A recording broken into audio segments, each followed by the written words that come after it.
Welcome to Middle Fingers Up, the show where we hold our heads high and our middle fingers higher. I'm your host, Kieran McKay.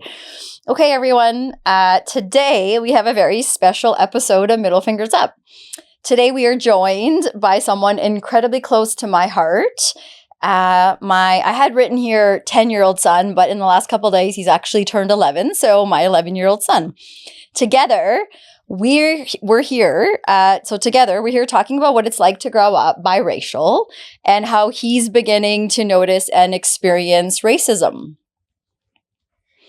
This episode is for anyone who wants to learn how to navigate these difficult but important conversations with their kids, especially parents raising children in multicultural or multiracial families. I also didn't add, this is actually one of our Shup segments, and I'm curious to see if we'll actually do it in the short stint that we are meant to do it in. So, like I said, our topic is racism, and racism is something that we feel we have to address at home, not just when incidents happen. So as, like an ongoing part of our relationship with our family members, with our kids, it's about giving these conversations time, space, and thoughtfulness. And both and I want to talk about racism. In particular, we want to say today, it's not something that we solve in a single discussion or action. It is a process, and we understand that. When we take the time to talk it out, involve our kids in deciding how to proceed, and prioritize their feelings over this urgency of others, we can address these moments with care and intention. And that's really what our hope is in our household. So today, my son will share a couple stories, incidents that he's experienced, and we're going to just chat about what life in his world has been like experiencing racism, and what are some things as parents and community members we can do with our next generations who are growing up being fed the same old stuff that we grow up being fed. History repeats itself, right? All right, without further ado, let's welcome Mr. McKay. Hello, everyone. Thanks for being here. You're welcome. Okay, so everything I said, does that make sense to you? Yes. Okay, are you good to go? Mm-hmm. Okay, so I was thinking, first of all, what we could start with is maybe you can share one of the times you felt where someone treated you unfairly or differently, and it made you feel uncomfortable. So do you have any stories or an incident in particular that comes up for you that you wanna share? Like someone treated me differently because of my color? Yeah.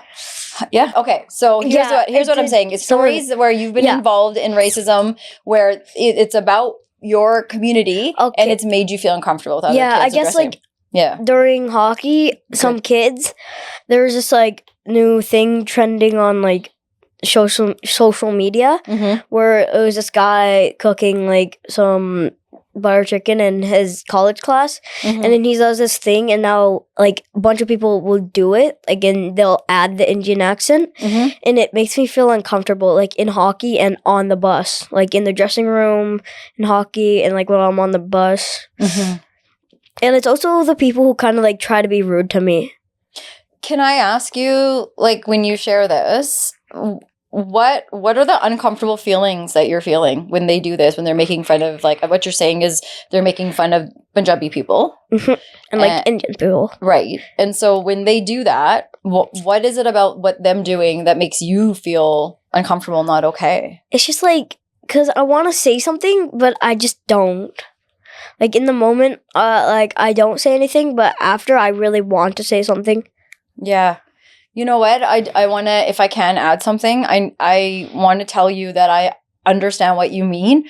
As a grown woman, there are times with adults where I hear racist jokes or racist comments, and then you're right, it's not always towards me, but it's in general, which it doesn't have to be something directly, hey, Kieran, you're this. People can be making fun of Punjabi people, and that's still impacting me.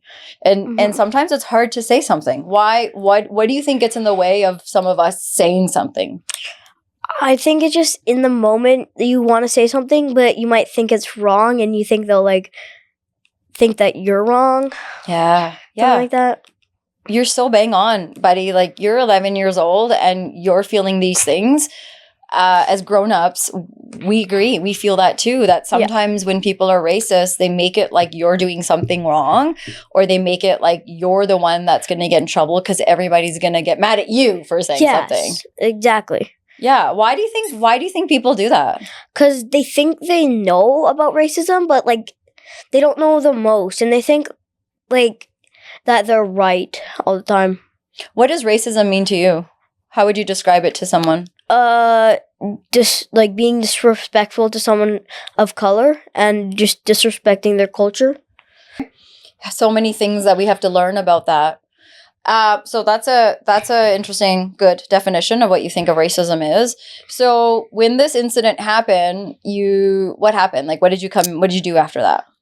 I just like got mad and I didn't really know what to do. So then like I got home and I told you and stuff. Yeah, I'm really glad you did tell us. I think that's really important. I think sometimes when even grown-ups experience racism, they don't have a place to go and someone to talk to, because a lot of times people don't understand and they'll say things like, oh, that's not really what happened, or don't worry about it, let it go. But it's still upsetting because someone made fun of your culture. Yes. It's like, just like, no matter what, you still like can't do it because it might be judging, like it might be racist and you might not know, but like it could be. So you just gotta think before you speak. Great advice. I love it.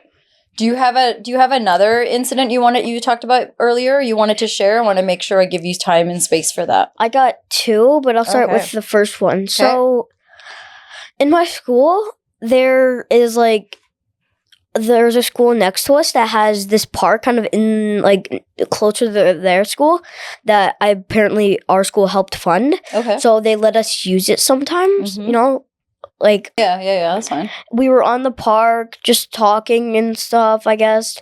We were like at the top where the slides are, and then out of nowhere, like, not really out of nowhere, like he just kind of, it's hard to say. He just called me a monkey. And I got like really mad at him. And he didn't know. He's like, oh, I'm sorry. And I'm like, yes, still, you can't say that. So, yeah, I got mad at him. And just, I didn't know what to do. So I went to tell the principal, of course. And then I don't really know what his punishment was. He had to write me an apology note. And yeah, and that's one of the incidents. Yeah. Any more questions? Yeah, I'm listening. I'm really sorry that happened to you when you recalled that. I think you did the right thing by sharing that with an adult. And I, hope, like, do you feel it was handled well? Is there something you wish they did instead? Or? I wish they, like, took it more seriously, because I feel like they didn't give him a good punishment. Like, if I happened and I was the principal, I would probably like suspend him. Yeah.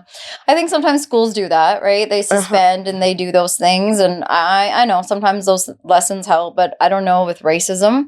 I wonder, there was another incident you had where you kind of get to be part of a group, right? Yes. So let's talk about that one, because I feel like that we can maybe share a little bit more about what we're doing with that. Okay. I'm really sorry. I do have to add, like, you're 11 and this is like already 3 incidents off the top of your head.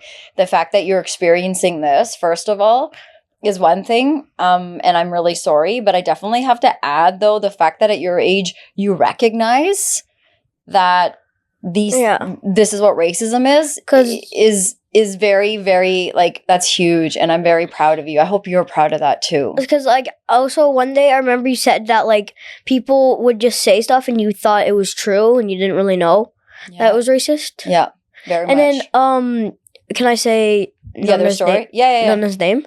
Like, yeah, sure. You can talk about Nana. So, yeah, like, our grandpa, or your dad, Nana, his name is not his name, it's just what we call him. Yeah. I think one day he was walking home from school and he was walking with someone and someone like drove by and said like, oh, look at him with his little pet elephant or something like that. And he didn't know what it meant. Yeah.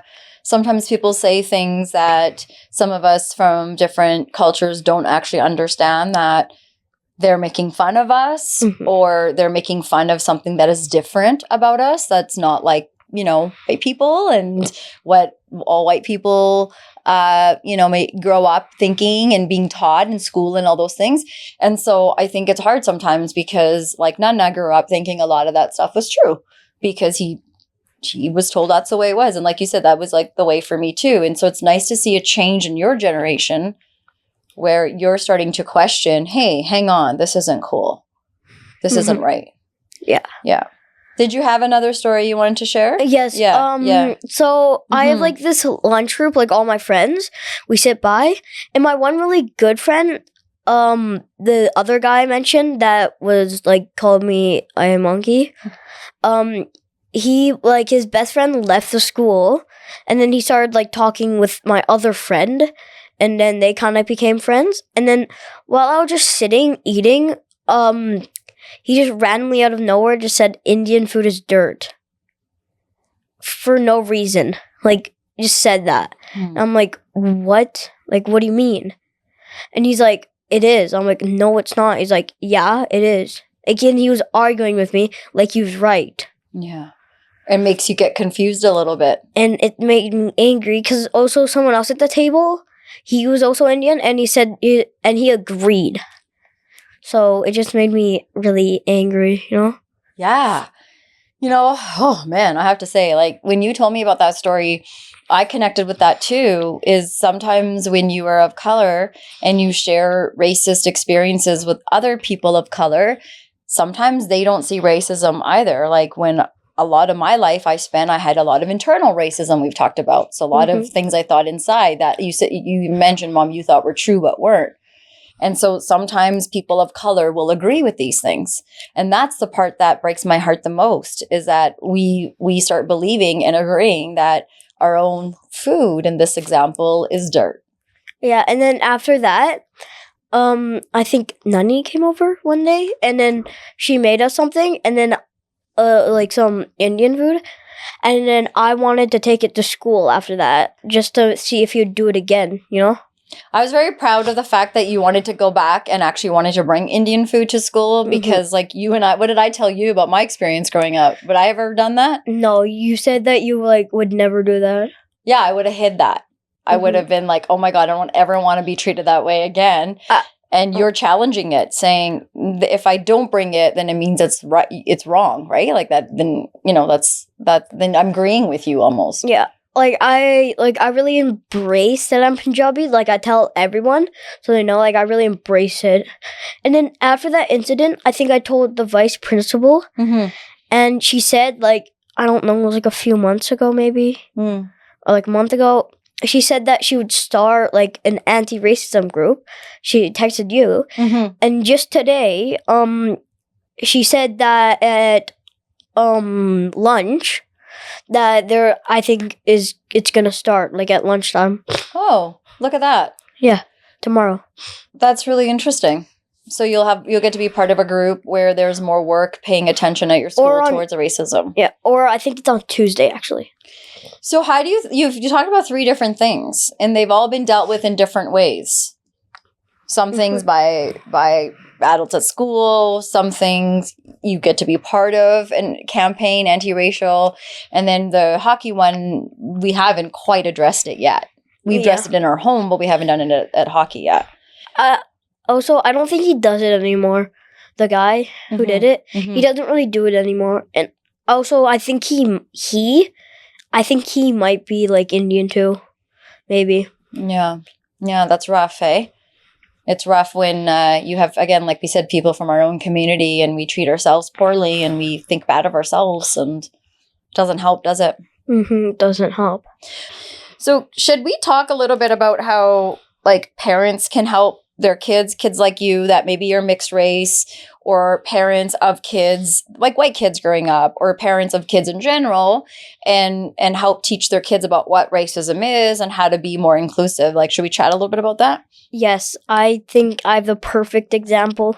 Oh, okay. Okay, so in my school, another one of my friends, he does that thing I was talking about earlier on social media, except he doesn't use the Indian accent. He just does it in a high-pitched voice. Mm-hmm. And I'm like, hey, bro, can you stop? I don't really like that. And he's like, yeah, I know, but it's not in the Indian accent. I'm like, yeah, I still know, but I don't like it.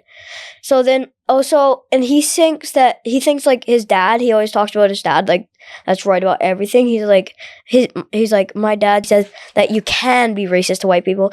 And that is kind of true, but not a lot true. Oh, interesting. Like, what part of it do you think is true, and what part of it do you think is not true? Like, if you like start like being like really rude to white people, like about their skin color and stuff, that is sort of racist, but still, they kind of invented the problem.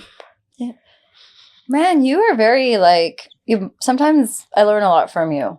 That's a very interesting way of good way of looking at it. So what I hear you saying is no one, doesn't matter what culture you're from, should we be treating other people bad because of their skin color or how they look or boy, girl, transgender, whatever you are. We don't need to be making comments and treating people poorly because of that. So that's the part where you kind of agree with where that is. But then at the same time, you're saying racism came from white people. Yes. Yeah. And that is very interesting. At the end of the day, what I hear you also saying is you are being very curious in learning about your history and where you come from. Mm-hmm. And I think that is wise. And sometimes people around you, maybe even your mom, people around you might tell you something and how they understand it. And it's still important for you to go and do your research and learn more about that. Do you know what I mean? Because I'm learning my story in the way I am, but I also want you to learn your history and your story in the way you can too. You know? Yeah. Okay, so let's go back to some points for parents and listeners. So one of the things we said at the beginning was these conversations are really important to start at home. Mm-hmm. And not only when incidents happen, like as families, it'd be really good if we're bringing books home from different racial backgrounds, if we're watching movies from different cultural backgrounds, we're trying different foods, being open to the fact that things are different from the way we do things in our home than other cultures. Yeah. Right? Well, would you add anything else in another thing we could do when we start at home when we're addressing racism? Just like tell your parents. After you like maybe tell your parents, you could like tell like someone there. Like if it happened at school, you could tell the principal. If it happened at like I don't know daycare, you could tell one of the teachers, I guess. Yeah. Like supervisors. Like tell someone, right? Yes, tell an adult. Yes, and I think that's really important. And adults, if you're listening, I think it's so important when kids are brave and they come to us and they share these really scary or sad or things that don't make sense with us. And sometimes as adults, we don't want our kids to be upset and we brush it away and we are like, it's okay, you'll be fine, let's get on with the day. And that brings us to our next point where these conversations like racism, we have to give it time. So when our child or kids around us want to have these conversations, we have to really make sure that maybe right away isn't the right time, but we have to give it time as soon as possible and actually have these conversations so we can listen to each other and what maybe your questions are or what the story you want to share. Yeah. I also want to add with giving it time. Something else is like sometimes we rush to address racism because we feel outside pressures can do more harm than good. And that sometimes ends up feeling like it's urgent, like because someone else wants, the school wants to address it or someone else wants to deal with it right away. And I think we have to understand that it's not a task that you have one conversation and that's it, or you go to one restaurant or read a book and now you're not racist. It's an ongoing conversation we all have to be having. Yes. Yes, like that. The thing is with my school, the principal and stuff, they kind of just like brush it away quickly. Like you said, they're like, okay, yeah, we'll make sure that it doesn't happen again. And it happens and stuff. And they're like, don't worry, we'll will help you. And then but this time they actually didn't really go away. They said that they would make the group and stuff. Yeah. Yeah. So, I'm happy to hear that you felt like it didn't just get brushed away. Yes. I think that's a very important message because it happens a lot. We do that and then we don't come back to it. And sometimes as adults, we don't come back to it because adults don't feel comfortable either talking about it. And I think it's important that in our house, sometimes we don't have the best kind of a conversation about it, but we always figure out how to come back to it and figure it out. Yes. So we're not all good at it. We're not really good at always talking about racism too, right? Mm-hmm. Kind of suck at it sometimes, but we have to figure out how to keep going back and talking about it. And also, like, can I circle back to the guy that was being racist to me at school? Yeah, you can circle back. So, am I allowed to swear on here? Okay. Okay, so the guy really is just kind of an, like, a-hole. Well, okay. You can finish what you're going to say. Okay. So he really... I want to let you say what you want to say, but I also don't want to teach you to, like, I still want us to be better and good people, and he is an a-hole and maybe to you and stuff, but we also don't have to advertise it to everyone else as well. But I hear what you're saying. He, like, my best friend, ever since, like, I'm, like, just saying this, not exaggerating, it's true. Ever since he's been friends with the guy that's, like, I don't like, he's just starting to be, like, really rude and stuff. Yeah, our friends and people around us can definitely influence us. TV we watch, things we do. And so sometimes you get to see people around you changing. I mean, if you think about it, Mom and Papa used to have friends that had influence with us, and we're not friends with them anymore either.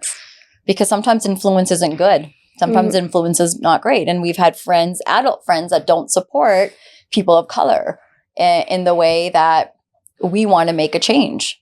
So I hear you. It's sometimes sad to see our friends, or maybe for our friends, sometimes it's sad for them too to see us make changes, you know?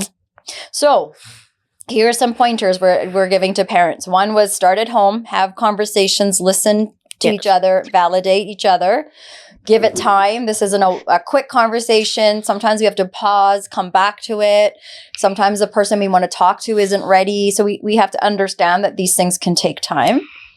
The other thing was that it's not a task, it's a process. So there's no quick solution to these incidents. We're not looking to suspend kids at school. We're not looking to fire people. We don't want to make big rash decisions. We're asking people to stop and understand why are we having this conversation about someone's culture or their color? Why are we being bad about this? And then, we also mentioned urgency. So what is empathy over urgency? If I can just take a minute. So sometimes, like, even if we think of our follow-ups for these incidents, for Carrie, your papa and I, it was really important for us to make sure that you were heard and you were seen. So I know what I wanted to do, which was I wanted to call your school. I wanted to have the courage to go talk to your coach as well.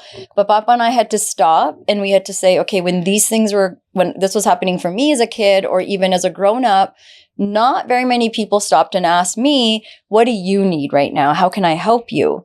And Papa and I wanted to make sure that we stopped and we asked you, do you want to address this? How do you want to address this? And I think those are the conversations that we really want to encourage families to be having together instead of just like running to the school or running somewhere. Let's just stop and make sure, what are you taking care of and how can we proceed so that we actually handle these things in a way that we can see change. It's kind of a lot of information to process. It is a lot of information to process for people listening. Yeah. I don't really know how to reply to that. Yeah. That's fair. Yeah. Yeah, okay.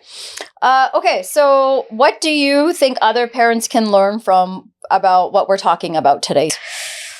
And how can they help their kids? Just make sure they, I guess maybe if they can or if they want, let their kids maybe listen to this to understand more about, what to do and what not to do. Yeah. Yeah. Or just educate them on it, I guess. Yeah. Can I ask you if there's other kids that are listening, maybe other Punjabi kids, other kids of color that maybe are listening? What is something that you want to say to them, to another kid who might be going through something similar as you have?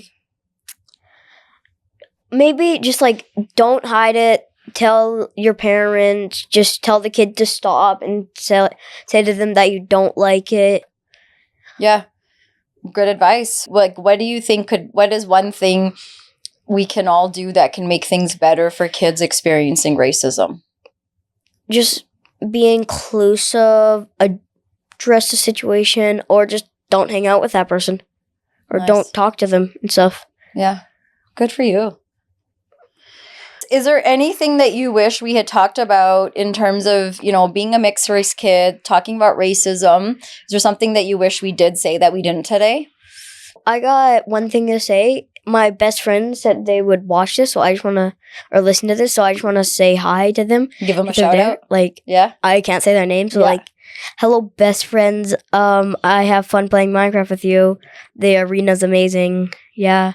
Well, you guys did build a really cool arena in Minecraft. A hockey arena, yeah. Super impressed. So before we go, we do something called a call to action. So what is one thing that if only one thing your friends were listening today or other people listening and they'd only took one piece of advice from what you said today, what would you hope that would be? Don't be racist. Okay. Now, another question I want to ask you, I always ask guests when they come on, adults, if they could go back in time, like what age would they pick and what age would they want to go back and have a conversation with? But I want to ask you, if you were going to go into the future, what age do you hope to get to know really well about yourself? Like, what age are you looking forward to? Like, maybe like age 27. Ooh, why age 27? Yeah, first of all, it's my favorite number. And second of all, I think I'll be pretty mature by then and understand stuff and have a few incidents that maybe had happened. Hopefully not. Incidents like what? Like racism incidents, Yeah. Okay. So this was an episode of Gup Shup. Gup Shup is meant for us to come together, have quality conversations, spend some time together, short little conversations that can maybe leave everyone listening with a tool or something to take and try. Let us know what you think of this Gup Shup. As we say with all of our episodes, these conversations are door openers, and we're really hoping to add on, have more conversations. So if you talk to your kids or you're an educator and you want to know more, if you're someone that wants to get involved in this conversation, please reach out to us and I would be happy to come back, answer questions, or invite others on to have this kind of a talk, hey? Yes. Now, I know this is a Gup Shup, but because you're on here, I will let you do this segment. What is something you want to put your middle fingers up to today? Yes. I was hoping you'd say that. Oh, I'm glad I did too then. Maybe, to be honest, the people on the bus that are always racist and stuff, them. Middle fingers up to them. Yes. Yeah. Fuck that shit, right? Oh my God. You were waiting for me to say it. I do want to tell you, man, I'm very proud in how you handle yourself every time. You are someone that stands up, even when you're standing up alone, and that is not easy to do. And you've done it every single time a kid has approached you about your Punjabi heritage. And I know you very much so embrace the Punjabi heritage. It's very clear. You're very proud to be a Punjabi boy. Yes. Yeah. Also, one more thing. On the bus, I have 3 friends that always sit by me and stuff, and they'll watch me play on my phone and stuff. Sometimes when it's only me and one person, the people in the back that I mentioned that were being racist are always trying to bug us. Mm-hmm. And he says to me just to ignore them, so they just don't. So they don't let them get a reaction of you. Is he a friend of color too? Yes. Yeah, good for him. That's a nice pact to have together of how can we not give those kids power. It's hard, but good for you to not give them power. Any other brown mentors, role models that you want to give a shout out to today that you look up to or love? I don't know if you're wearing a shirt, so I thought maybe you wanted to give someone. Oh wait. Yeah. Maybe I have a few. Okay. So first off is Arshdeep Bains. Arshdeep Bains, Vancouver Canucks. Yes, that's one of my goals. And then Nana, of course. Nice, yeah. Okay. Well, anything you want to say before we end it? Call it an episode? Don't be racist and love the world, I guess. Thank you for joining Gup Shup, understanding differences, the conversation, growing up biracial. Really appreciate your time. Thank you.